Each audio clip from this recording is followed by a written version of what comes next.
The movie begins at a gas station where 𝐫𝐸 decides to gas up his car before continuing his trip. An old man working at the station mistakenly filled the car full tank contrary to 𝐸's instruction, causing delays in the transaction. He kept his cool despite the mistake and just let it slide. As a form of apology, the old man gave his kind customer 2 bottles of water. Then he continued on his way to his homes.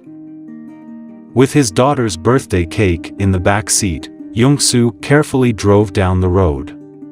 He munched on fast food French fries to ease his hunger during the drive. His wife was talking about getting their child a puppy on the car speaker, and the GPS warned about a tunnel ahead. Shortly after, his boss called, so he told his wife that they'll talk later. 𝐸 and his boss were talking business as he drove through the 𝐫𝐸 tunnel. The tunnel crosses through the hills and measures a length of 1,961 meters. Moments after hanging up with his boss, 𝐸 heard weird noises from the parts of the tunnel he just passed through. Wide-eyed in worry and panic, he looked around. Then, all the lights went off. Here we see the male lead breathing heavily as he drives through the dark tunnel. The lights fluctuated and the strange noises continued. Much to his shock, the tunnel starts collapsing and his car speed couldn't escape the inevitable danger ahead. 𝐸 is now faced with the unfortunate truth: he is trapped inside the tunnel. As he opened his bloodshot eyes, his face was covered in dust and debris. Before he could even make a move to get out, the tunnel continued to collapse, leaving him further injured and helpless. He moves carefully to grab his phone. If he's not careful, his car would move further down the wreckage. He tried calling the emergency hotline, but there was no network connection. He tried again and his call successfully got through. 𝐸 reported that he's trapped in 𝐫𝐸 tunnel and that it's still currently collapsing. After confirming his location, the receiver kept asking questions and insisting it was a rockslide. 𝐸 had to repeat several times that the tunnel itself collapsed. We can feel the frustration and anger build up in his voice with the lack of sense of urgency from the emergency hotline. The receiver told him to wait in a safe place and with no traffic. They will arrive in about 5 minutes. The call abruptly ended, leaving 𝐸 alone in the cold, dark tunnel, hoping that help would soon come for him. To calm himself down while waiting to be rescued, he grabbed one of the water bottles from the old man at the gas station. He thirstily gulped the water down, letting every drop quench his desperation. On the other side of the tunnel, the emergency team arrived. Much to their shock, the spot where 𝐫𝐸 tunnel once stood is now just a mountain of fallen debris. The look on their faces suggests that this will not be a quick and easy rescue operation. The collapse of the month-old tunnel was all over the news, confirming that at least one person was trapped inside. 𝐦𝐨 was just on her way out of the grocery store when she heard the grim news. Her husband 𝐫𝐸 was the man trapped under the collapsed tunnel. 𝐸's phone rang, and the call turns out to be from a TV news reporter who wants to cover his story. A piece of news like this would definitely make the headlines and increase viewership for the TV station. The reporter asked him about his feelings after revealing to him that it will be a long-term rescue operation. Both entrances of the 𝐫𝐸 tunnel are deemed impassable. Upon learning that the news channel contacted 𝐸, the rescue task force chief named Kim Dae-kyung got into a heated argument with the producer. He was concerned that if 𝐸's phone battery dies, the survivor might fall into heightened panic in his isolation, and afraid it might lead to a heart attack. The phone, he said, was 𝐸's lifeline. A few minutes later, Dae-kyung got to talk to 𝐸 on the phone, asking him to calm down and control his agitation. He told the survivor that he's in charge of the operation and that the situation is not that simple. 𝐸 was given reassurance that he will be saved, but it will take some time. When asked if he has food and water to get himself through the whole waiting game, we see the lead character cover his face with his hands in a moment of uncertainty and despair. 𝐫𝐞𝐜𝐚 gave him instructions to ration the water for 7 days, and that they'll rescue him before he drinks all the water he has left. Doubt clouded 𝐸𝐸ngsu's mind and asked the task force chief if he can really be rescued. 𝐫𝐞𝐜𝐚 then told him that they are the best rescuers in Korea. As 𝐸𝐸ngsu holds on to every inch of hope that he will be saved, his wife 𝐫𝐸hyun calls and asks how he is. She was crying in deep concern but tried to keep herself together in front of their daughter Sujin. 𝐸𝐸ngsu talks to the birthday girl and apologizes that he won't be able to make it to her celebration because of work. Here, we witness a father's love when he promised Sujin to bring her a cake and a puppy once he comes home. The tear-jerking scene makes the audience further root for 𝐸𝐸ngsu, wishing that he will truly survive and make it out alive in the end. With nothing left to do but wait, 𝐸𝐸ngsu falls into a dreamless sleep. In order to take a closer look inside the tunnel, both the press and the rescue team flew in drones. But the cameras failed to capture what was going on as they lost the signal. A few seconds later, this is when 𝐫𝐞𝐜𝐚 and his subordinate rode a van and braved the tunnel. The former got out of the van and inspected the damage firsthand. He saw the blockage and realized the severity of the collapse. 𝐸𝐸ngsu heard the car horn and called 𝐫𝐞𝐜𝐚, confirming that he's nearby. This gave both parties hope that things may be resolved sooner than they initially thought. However, they might have celebrated too soon as the tunnel was nowhere near finished collapsing. Steel panels from the roof and cement debris threatened to also put the rescuers in grave danger. The chief instructed the survivor to lie down as low as he can. He then manically drove the van in reverse as the tunnel continued to fall right before their eyes. The thrill-induced sequence shows that 𝐫𝐞𝐜𝐚 made it out of the tunnel, cut to the scene where 𝐫𝐸hyun hurriedly runs toward the tunnel entrance. 𝐫𝐞𝐜𝐚 tried to call 𝐸𝐸ngsu to check if he's alive and well. The latter was able to respond and confirmed his precise location through the number on the huge fan that fell on his car.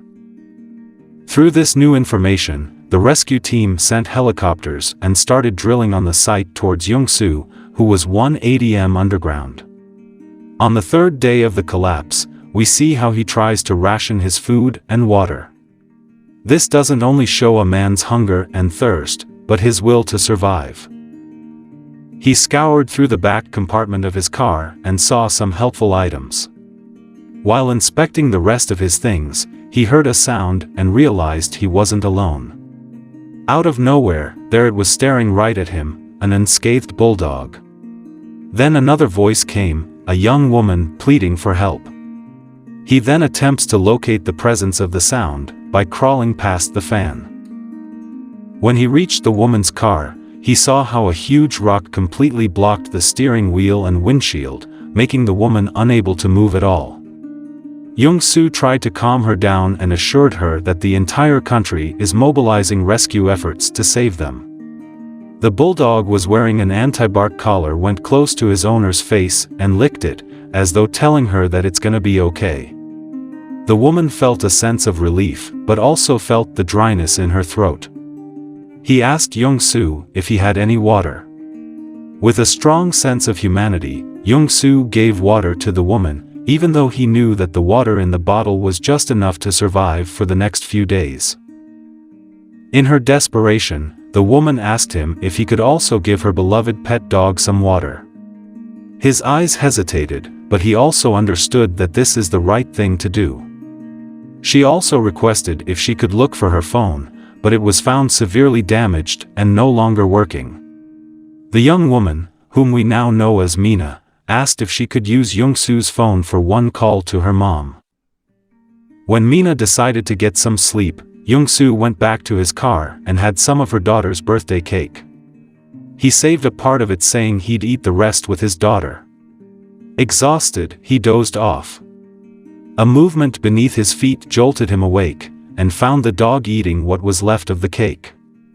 For the first time since the collapse, we watch a mad, upset 𝐸𝐸ngsu barely trying to keep his cool in the situation he's in.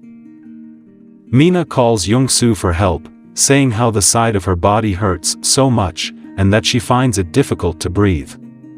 The weight of the rock on her chest is only making her weaker by the minute. She asked for water and said sorry for drinking most of their supply, but 𝐫𝐸 didn't have the heart to refuse. He fetched the water bottle from his car, and when he came back, Mina seemed to have fallen asleep again. But Mina stopped responding at all. 𝐫𝐸 desperately tried to lift the fallen rock away from Mina's chest, but when he finally did, it was too late. A steel bar was pierced right through the young woman's chest, and 𝐫𝐸 couldn't help but break down in tears. 𝐫𝐸 attempted so hard to save the woman's life, but in the end she cannot be helped. Here, some of you may have been annoyed at the presence of the woman and her dog who made consumed 𝐫𝐸's limited food and water supply, which may cause him to die sooner. Now he has to survive for the next few days by drinking only a small bottle of water. Days have passed, but the rescue team still hasn't managed to save him. With no drinking water left from his limited resources, he was forced to drink his own urine to survive and also forced to eat dog food. Imagining it was orange juice, 𝐫𝐸 was on the verge of drinking his own urine again when he heard and saw water dripping from one part of the collapsed area. He excitedly called his wife and told her that he's drinking water. This light-hearted moment gave viewers a relief from the lead's excruciating journey. As the snow started falling on the mountains of 𝐦𝐸, a pivotal moment came. The rescue team finally drilled a piece of the tunnel. The spokesperson told the media that they will be able to reach the tunnel the following day and can get 𝐫𝐸 out soon. During the drilling process, however, they figured that something was not right. The blueprint that they were using as reference was apparently inaccurate. Much to their dismay, they have been drilling on the wrong spot for 17 days. What a waste of time and effort in a situation where time is definitely of the essence. With the whole area now covered in snow, they had to start again from scratch. 𝐫𝐞𝐜 apologized to 𝐫𝐸 and informed him that they dug at the wrong place. We can see the sense of despair in both of their voices, leaving feelings of sadness and frustration. 𝐫𝐸 shouts in anger and helplessness, left with little to no more glimmer of hope that he can get out of the tunnel alive. A deeply worried 𝐦𝐸 tried to help her husband calm down over the phone. His battery was dying. He started saying his farewells to his wife and told her that he can't go on any longer. 𝐫𝐸 is already distraught with his condition, but his wife continues to encourage him and also threatens him if he dies then he and his son will also die. If you die, 𝐸 and I will die, too. 𝐦𝐸 yelled, crying as she pleaded 𝐫𝐸 to live for their sake. Drenched in the snow with tears still rolling down her cheeks, 𝐦𝐸 barely managed to walk a few steps before she lost her remaining strength and fainted. 23 days since the collapse and 1 week since contact was lost, everyone and the government had planned to stop the rescue mission because there was no hope that 𝐫𝐸 would survive. The operation also cost a lot of money, plus there was an incident that caused one of the rescue teams to die. It was the catalyst to stop the rescue operation. 𝐦𝐸 breaks down after the deceased man's mother confronts her, and when she was told that they should stop the rescue operations before someone else gets hurt. After 27 days of fruitless rescue missions, 𝐫𝐸's rescue operation has now been officially dismissed. In a heartbreaking message to her husband through the radio, 𝐦𝐸 reluctantly told him not to wait anymore, because no one was coming. Almost everyone believes that he's already dead, but 𝐦𝐸 believes in her heart that 𝐫𝐸 was still alive. Yet, she was forced to accept that they will no longer be trying to rescue him. It was painful to watch 𝐫𝐸 say, "I'm still alive," knowing that his wife was left with no choice but to give up searching for him.